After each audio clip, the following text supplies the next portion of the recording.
Sometimes there's an opportunity that's so special you just can't say no. For me today, it was this. This is the Lamborghini Urus SE. Now we've known the Lamborghini Urus as the SUV from the iconic sports car brand. It was really controversial when it came out. Everybody said you can't make an SUV out of a Lamborghini. Well, Lamborghini did it. In fact, it's been so popular that 60% of all Lamborghinis sold are an Urus. But today is really special because now it comes in a plug-in electric hybrid, the SE model. So it has about 35 miles of all-electric driving, but that is not the point. The point is performance. I'm going to take you inside and show you what it's like inside this car, how it works, all of the drive modes, and why the Lamborghini Urus SE is so special. The Lamborghini Urus is classic Urus. And if you look at this and you think, maybe it looks a little familiar, it does share a lot of its DNA with the Porsche Cayenne and the Audi Q8 RS. However, on the front end and on the rear, it is all Lamborghini. The orange color is called Arancini Egon. There is another color introduced for this model that is a pearl white color. But I got to show you this. I have the key to the Lamborghini Urus SE. So it has Lamborghini on that side, and then it has the Raging Bull right there. I am going to hop in because I have the key.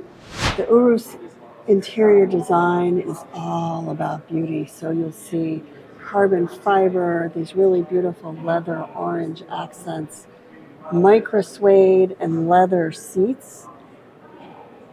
Everything is beautiful and sporty. When it comes to driving the Lamborghini Urus SE, it is all Lamborghini. So we have paddle shifters here.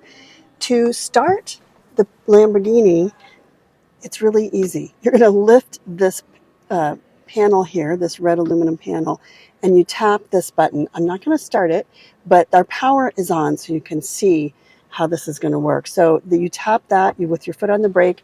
To put it in gear, you actually pull back this paddle. Now it's telling me it won't allow me to do it, but you pull it back and that's first gear. And then once you start driving, it goes into automatic mode.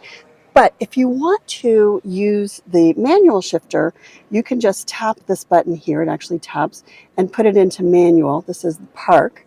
And these are your drive modes. So instead of having drive, reverse, and neutral, you have start, drive here for first gear, and then you have your drive modes. So you pick the drive mode that you want.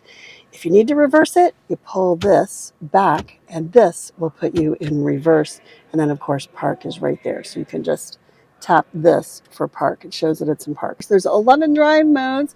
There are the standards here. So Strada, which is street, sport, Corsa, which is track, Sabbia, which is sand, Terra, which is off-road, and Neve, which is snow. And then there are EV modes. And so if I put this into Strada, I get my EV modes. So hybrid, recharge, and performance. And performance is maximizes what the V8 engine can do with that power assist. I can put it in max performance over here, or I can tap this little icon on the steering wheel and it counts down 20 seconds of boost, where it gives me all 789 horsepower, almost 800 horsepower just by tapping this. That is going to be fun, and for some people that's going to be trouble. Then what's new for this year? This screen. So this is a new 12-inch multimedia screen, very iconic Lamborghini with the hexagons. You can get your vehicle settings there. You can get things like radio, media, vehicle settings, vehicle info, and then some of the other things that we're used to. So there's more vehicle information, charging and efficiency if you want to know about charging this car. Here are our drive modes. So you can actually scroll through and pick your drive modes there. Then you can also go into like your park assist, settings, seats. If you have, let's look and see what they do with seats. So this allows you to change the bolsters. So if you want it to hug you a little more, you can change it here. It gives you a little bit more, gives you a little bit less, and same thing on the thigh bolsters there. So you can also do this, and there's your thigh extender. Oh, I do love that they have an electronic thigh extender. Most cars, even some of the most expensive, only have a manual or analog thigh extender. So it's a nice luxury detail. And then here's our music. And here are some of our settings. And general, let's see. You want to put everything in Italian, you can do that. Connection settings, entertainment, navigation. So all the things that we expect here. Remember, this car is falls under the Volkswagen umbrella, so we expect these things to be really good. Then we have some of our quick access buttons here. So defroster, Ego mode. So if you want to put it into that Ego mode, you can turn off your traction control, and there are the emergency flashers. This panel here has been here for a while. They've had Lamborghini has had this. This is our climate control. There was more function in there before. Now it's all here. This is also where you're going to have Apple CarPlay and Android Auto if you really need those details there. And then we have some traditional function here as well. And then I have to show you this. The Urus on the seat has this little button, and when you push that, you get this. You get massaging seats. This is awesome. What does it look like in the rear seat of the Lamborghini Urus, you are asking? Well, check this out. So it starts with the Urus name there, and you can see we can even pull these seats down to fold them flat if you need extra cargo space, but that's not the point here. The point here is to feel good in this car. So we have climate here. We've got some vents here, climate settings here, and then we've got 2 USB ports here, plus a cigarette adapter style outlet there.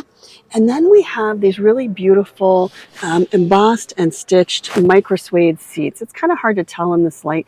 This is micro suede, and it's perforated, and then it's trimmed in this really beautiful orange trim, Arancina, with the Lamborghini emblem there on the headrest. There's seating for 5 passengers, and then if the center row passenger so requires, there's an armrest with cup holders. Kind of a typical thing, but it's nice that that has not been forgotten. They're child passenger car seat latches, so you can put car seats in here and treat your kids to a little bit of fun and a little bit of thrill. And then there are even vents here on the pillar, and there are vents here. And then there's a full panoramic sunroof. So it extends over the rear seat and over the front seat and gives you a lot of light. The iconic and beautiful rear end of the Lamborghini Urus is marked by the name here in gloss black, by these hexagon pattern here on the rear, and by this beautiful rear spoiler. I also love these very iconic, very sporty and gorgeous taillights. But let's look and see what's inside the hatch, because this is an SUV. So we have the things you would expect. There's a cargo cover here. It's actually this really pretty micro suede and a very large cargo area with, you can see this frame here. This is a cargo management system. So you can actually put some things back there and push that against it so things are not flying around the cargo area while you're driving. You also have some added capability with this thing here, and then we've got these tracks, so you can really customize your cargo system in the hatch of the Lamborghini Urus, and you're going to need to do that. The Lamborghini Urus SE is a special animal. They haven't said a lot of things yet, like what the fuel economy will be, but we do know pricing starts at about $258,000, so just under $260,000. That's quite a bump up from the low 230s of the S model. So a lot more money, but also a lot more power and a lot more fun in the Lamborghini Urus SE. I cannot wait to take a drive.